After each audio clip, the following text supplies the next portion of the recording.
Voici Actu Rémi, l'essentiel de l'actualité nationale et internationale. Aujourd'hui, dimanche 15 mars, les tensions militaires et diplomatiques dominent l'actualité, du Moyen-Orient à l'Europe de l'Est. Au Canada, des débats politiques et sociaux s'intensifient, pendant que la technologie et l'économie imposent leurs propres urgences. Géopolitique. L'Iran dit avoir lancé 10 missiles hypersoniques lors d'une nouvelle vague d'attaques, en y ajoutant des drones.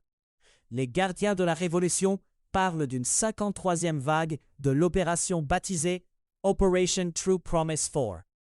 Ils évoquent des missiles de type Fatah et Qadr utilisés en parallèle des drones. En Israël, des sirènes d'alerte ont retenti dans le nord du pays, après des détections de roquettes en provenance du Liban. Les autorités israéliennes ont déclenché des alertes dans plusieurs secteurs, dont Ma'alot Tarshiha, en Haute-Galilée. Des salves multiples ont été signalées dans cette zone, alors que la pression militaire reste forte près de la frontière. Les gardiens de la révolution iranienne affirment aussi vouloir poursuivre et tuer le premier ministre israélien Benjamin Netanyahou.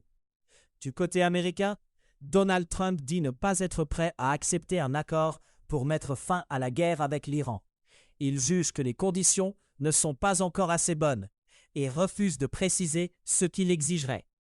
Donald Trump répète aussi son appel à d'autres pays pour envoyer des navires de guerre afin de sécuriser le détroit d'Ormuz. Téhéran affirme que les États-Unis l'ont attaqué depuis les Émirats arabes unis en visant l'île de Karg. L'Iran parle de ports, docks et cachettes utilisés pour lancer des frappes, sans apporter d'éléments de preuve.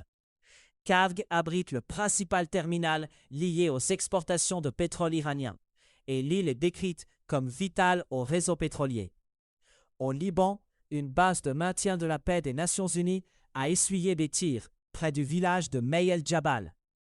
Un incendie s'est déclaré et un casque bleu a été blessé, tandis qu'une enquête est en cours sur l'incident. La force de l'ONU décrit le sud du Liban comme précaire et volatile, autant pour les civils que pour les soldats.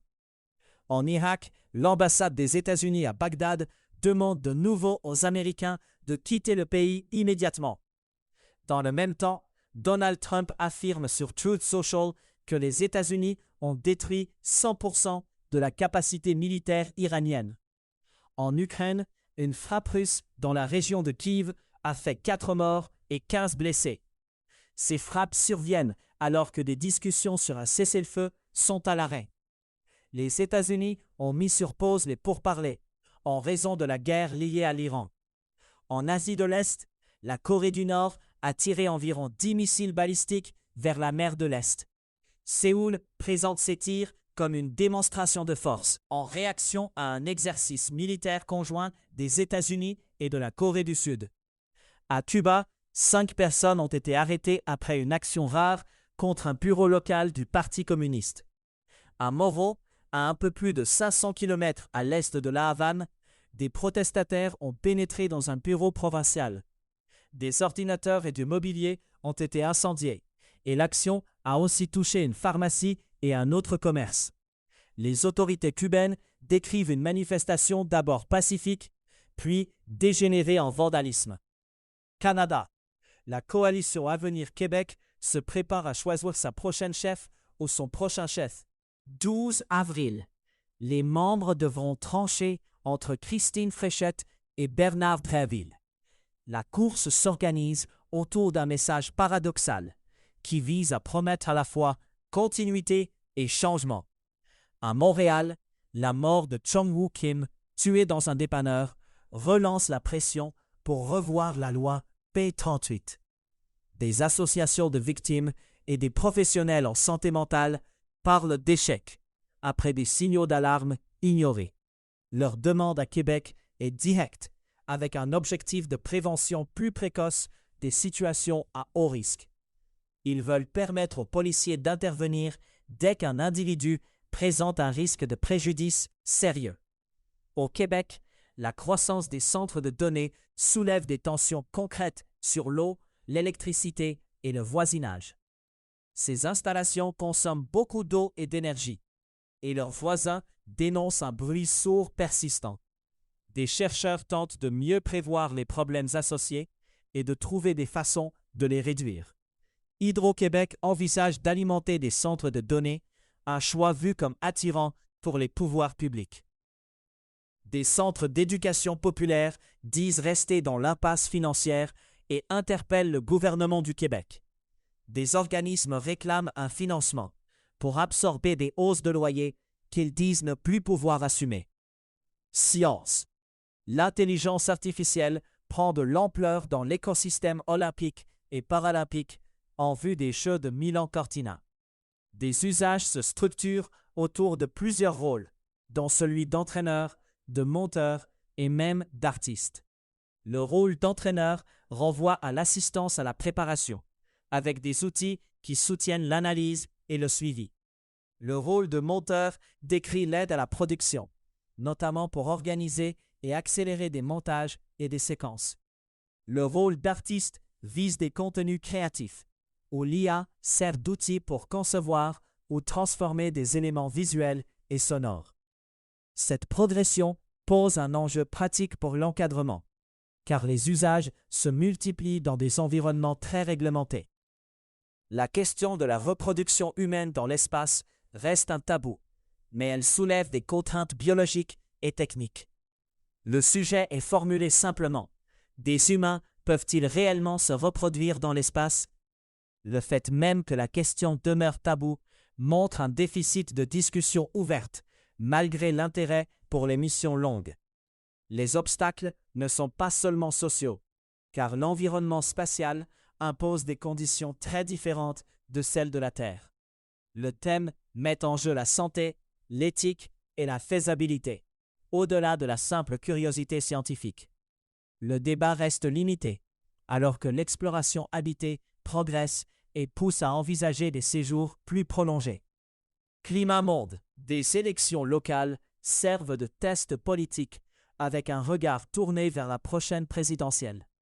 La progression de l'extrême droite est particulièrement scrutée, car elle est annoncée comme une force majeure pour la suite.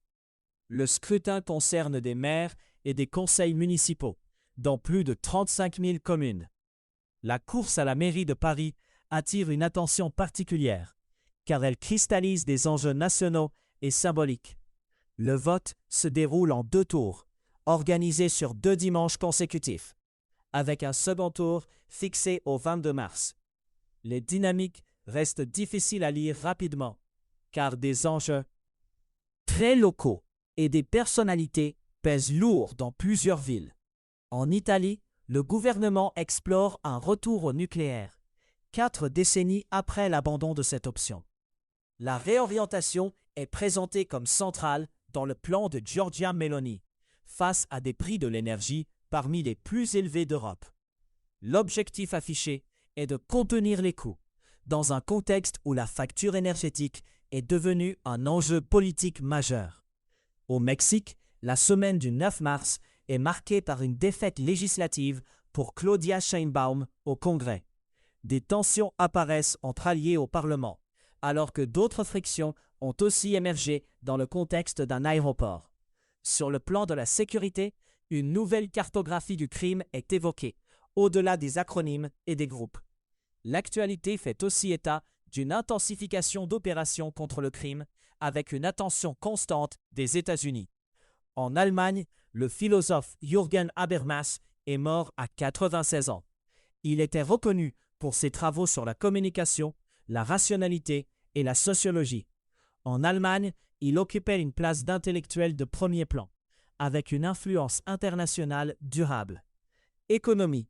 Sur les marchés des matières premières et des devises, l'or s'établit à 5 020 $ américains, en baisse de 0% sur 24 heures. L'argent se négocie à 81 $ américains, en baisse de 0% sur la même période. Le Bitcoin évolue à 71 835, en hausse. Le dollar canadien s'échange à 0,73 $ américains. Le conflit autour de l'Iran secoue les marchés mondiaux, avec des effets en chaîne sur plusieurs prix. La hausse touche le pétrole, mais aussi les carburants et certaines matières premières. Cette poussée alimente des craintes d'inflation et augmente les risques de récession dans plusieurs régions.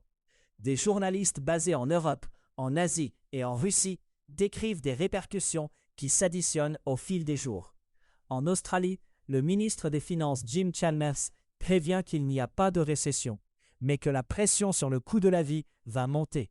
Il parle d'une hausse de l'inflation et d'un resserrement ressenti par les ménages. Des économistes s'attendent à une hausse des taux directeurs par la Banque centrale, cette semaine puis en mai. Ce calendrier tombe à quelques jours du dépôt du budget, un moment politique sensible à Canberra. Dans l'État australien de Nouvelle-Galles du Sud, le gouvernement veut sévir contre le sous-affichage des prix dans l'immobilier. La réforme obligerait les vendeurs à publier des fourchettes de prix sur toutes les annonces. Les pratiques visées incluent le underquoting et le dummy bidding. Des amendes pouvant atteindre 110 000 $ sont annoncées. Avec l'objectif de rendre le marché plus équitable. À savoir aujourd'hui, le 15 mars 44 avant notre ère, Jules César est assassiné à Rome lors des Ides de mars. Le 15 mars 1990, Mikhaïl Gorbatchev devient le premier président de l'Union soviétique. C'était Actu Rémi. Plus d'actualités sur acturemi.news.